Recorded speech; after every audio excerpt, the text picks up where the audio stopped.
Chairman সাহেব, টাকা কয়টা দিলে ভালো হইতো। পোলামাইয়ার স্কুলের বেতন বাকি পড়া রইছে, ঘরে চাল ডাল শেষ হয়ে গেছে, বাজার করণ লাগবো। 2টা দিন পর দিমুনি। আমার ওই পূবদারের মাছের ঘেরের 4-5টা জঙ্গলে ভইরা রইছে। তোরা 2জন কাল সকালে যাইয়া সাফ করে দিস। আগের টাকা আর কালকে সব টাকা একলগে দিমুনি।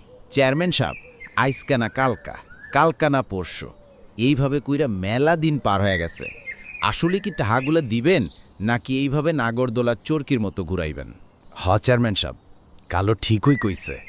টাহা দিলে আইসকেই দেন, নাইলে এইভাবে ভাড়ান দিয়ান না। শোন বাপ, রাগ করিস না। কয়দিন দুইরা আমার হাত খালি, বুঝলি? নাইলে তোগো সামান্য কয়টা টাকা লইয়া ঘুরাইতাম না। ক্ষুধার্ত পেটার জ্বালা ভরা পেট কোনোদিন বুঝব না। বাড়ি গাড়ি অট্টালিকা করার স্বপ্ন আমরা দেখি না। রাইতের বেলা ডাইল ভাত খায়া শুয়া থাই, সকালবেলা পান্তা ভাত খায়া কামে চইলা যাই। সারাদিন হাড় ভাঙ্গা খাটুনি দিয়া যে কয়টা টাহা পাই, চাল ডাল কিনা বউ পোলাপান নিয়া কোনো রকম বাইসা আছি।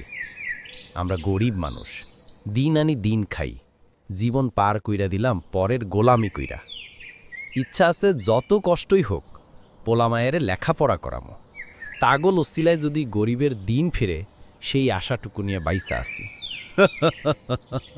শুনলি রে তোরা? কালুর পোলা মায়া শিক্ষিত হইব, ভাগ্য ফিরাইব, সেগুরে বালি। শোন কালু, এই গায়ের বয়স তো কম হইল না। এই গায়ের মাথা হইলাম আমরা। আমাগো বাপদাদারা শাসন করছে তোগো বাপদাদারে, আমরা করতাছি তোগরে, আর আমাগো পোলামায়া শাসন করব তোগো পোলামায়া গো, বুঝলি? কথাটা কানে ঢুকায় রাখ ঘগলে।